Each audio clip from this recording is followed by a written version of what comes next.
అందరికీ నమస్కారం and thank you thank you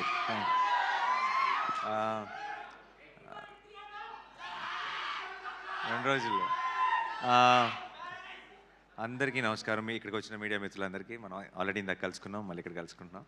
చాలా సంతోషంగా ఉంది ఒకే రోజు రెండుసార్లు కలవటం. అండ్ శబ్దం శబ్దం గురించి ఐ డోంట్ నో ఎక్కడి నుంచి స్టార్ట్ చేయాలి. ముందు ఆదితోనే స్టార్ట్ చేస్తా. ఆ, ఆది నాకు ఎప్పటి నుంచో అంటే ఆల్మోస్ట్ నిన్ను కోరి టైం నుంచి ఆబ్వియస్లీ ఫ్రెండ్. బట్ తర్వాత సినిమా చేసేటప్పుడు కంటే కూడా ఆ తర్వాత ఇంకెక్కువ క్లోజ్ అయిపోయాడు. One of my closest friends ఆది. అండ్ ఇప్పుడైతే ఆదినికి ఫ్యామిలీ అయిపోయారు. ఎప్పుడు ఏది అడగడు, చాలా మొహమాటం, ఏది పొరపాటును కూడా అండు. ఎప్పుడో ఒకసారి సినిమాని ఒపీనియన్ కోసం ఏదైనా ట్రైలర్ కానీ ఒక టీజర్ కానీ వచ్చినప్పుడు నన్ను కలిసినప్పుడు చూపిస్తాడు ఫోన్లో. అండ్ ఈసారి శబ్దం గురించి చాలా ఎక్కువ చెప్పాడు.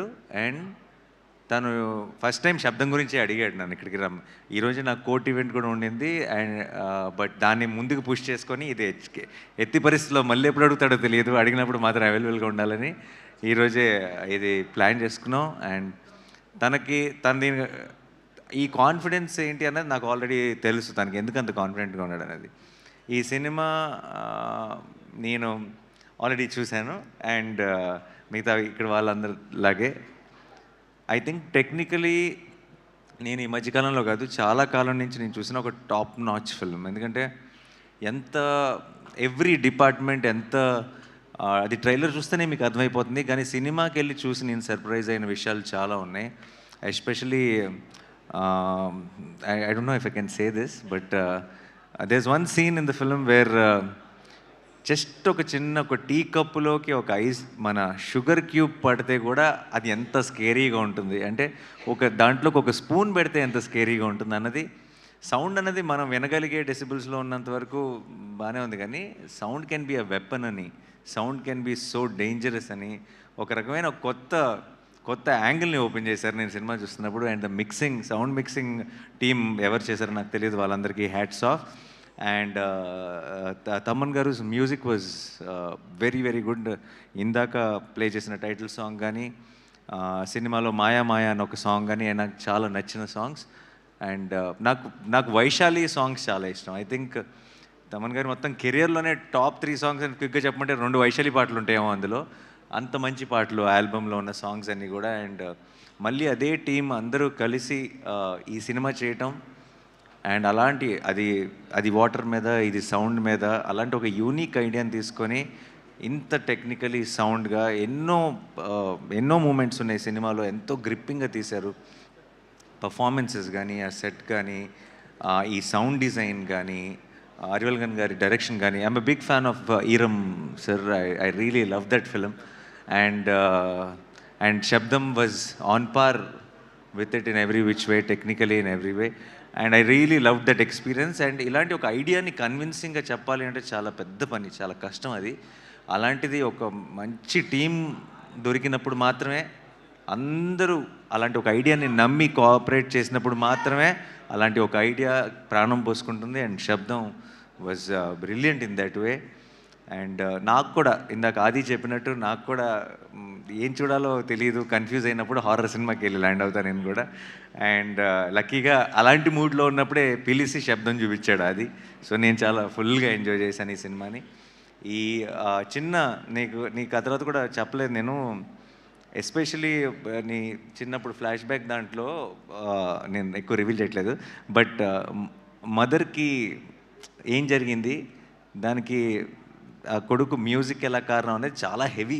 అంటే నాకు నేను హారర్ సినిమా చూస్తూ కళ్ళలో నీళ్ళు తిరుగుతాయని నేను ఎప్పుడు అనుకోలేదు. And it was such heavy emotion and it couldn't. So నాకు బేసిక్గా హారర్ ఫిలిమ్స్ని ఊరికే భయపెట్టడానికి ఏదో ఒక రకంగా సౌండ్ ఎఫెక్ట్స్, లేదంటే డోర్ వెనకాల ఎవరున్నారు ఇలా స్లోగా డోర్ తెరుచుకుంటూ, అలాంటి సినిమాల కంటే కూడా కథ ఉన్న సినిమాలు చాలా ఇష్టం. ఒక కథ ఉండి ఒక ఇమోషన్ ఉంటే నాకు చాలా ఇష్టం. అందుకే నాకు ఇంగ్లీష్లో కూడా చాలా ఫిల్మ్స్ వస్తాయి, కానీ నాకు కంజూరింగ్ చాలా ఇష్టం. ఎందుకంటే కంజూరింగ్లో ఒక కథ ఉంటుంది, you'll relate to that family, you'll want to know what happen to them. అలా మన మెల్లగా కథలోకి ఒక ఇమోషనల్ యాంగిల్ కూడా ఇన్వాల్వ్ చేసి చాలా బ్యూటిఫుల్గా తీసుకెళ్లారు towards the climax. So February 20th మీరందరూ కూడా చూడండి. పర్టికులర్గా హారర్ ఫిల్మ్ ఫ్యాన్స్ అయితే కనుక మీరు ఒక 10 మంది ఫ్రెండ్స్ని వేసుకొని వెళ్ళండి. కుదిరితే మీ గ్రూప్లో ఉన్న మీ ఫ్రెండ్స్ గ్రూప్లో ఉన్న పిరుకోళ్ళందరినీ వేసుకెళ్ళండి. It be an enjoyable experience. నాకు తెలిసి జనరల్గా హారర్ సినిమా థియేటర్లోనే చూడాలి. ఎందుకు చూడాలంటే నెక్స్ట్ ఏం వస్తుందో అన్న భయంతో థియేటర్లో కొంతమంది అరుపులు లేదంటే జోకులు వేయడం మొదలెడతారు. అది అది భయం లేదు అని ప్రూవ్ చేసుకోవడానికి కొంతమంది ట్రై చేస్తారు. సో ఆ ఎక్స్పీరియన్స్ ఐ థింక్ థియేటర్లో మాత్రమే ఎంజాయ్ చేయాలి. సో February 20th మీరందరూ కూడా వెళ్ళి శబ్దం సినిమాని చూసి మా ఆదిని ఈ టీం మొత్తాన్ని బ్లెస్ చేసి ఒక బ్లాక్ బస్టర్ వాళ్ళ చేతికి ఇవ్వాలని మనస్ఫూర్తిగా కోరుకుంటున్నాను. Thank you so much for this opportunity and I'm rooting for this whole team and for my friend. And I really wish Shabdam will become a blockbuster. Thank you so much. Thanks a lot. నానిగారు bless చేయడానికి వచ్చారంటే ఖచ్చితంగా ఆ cinema block buster అనే అర్థం. And team side నుంచి మాకు ఒక క్వశ్చన్ ఉంది. సో మీ రియల్ లైఫ్లో ఎప్పుడైనా స్కేరీ సౌండ్ విని స్కేరీ డ్రీమ్ వచ్చి భయపడిన సిచ్యువేషన్స్ ఉన్నాయా ఎప్పుడైనా, చిన్నప్పుడు కానీ అలా? చాలా ఉన్నాయండి. అందరు నా లైఫ్లోనే కాదు, ఐ థింక్ అందరి లైఫ్లోనే ఉంటాయి.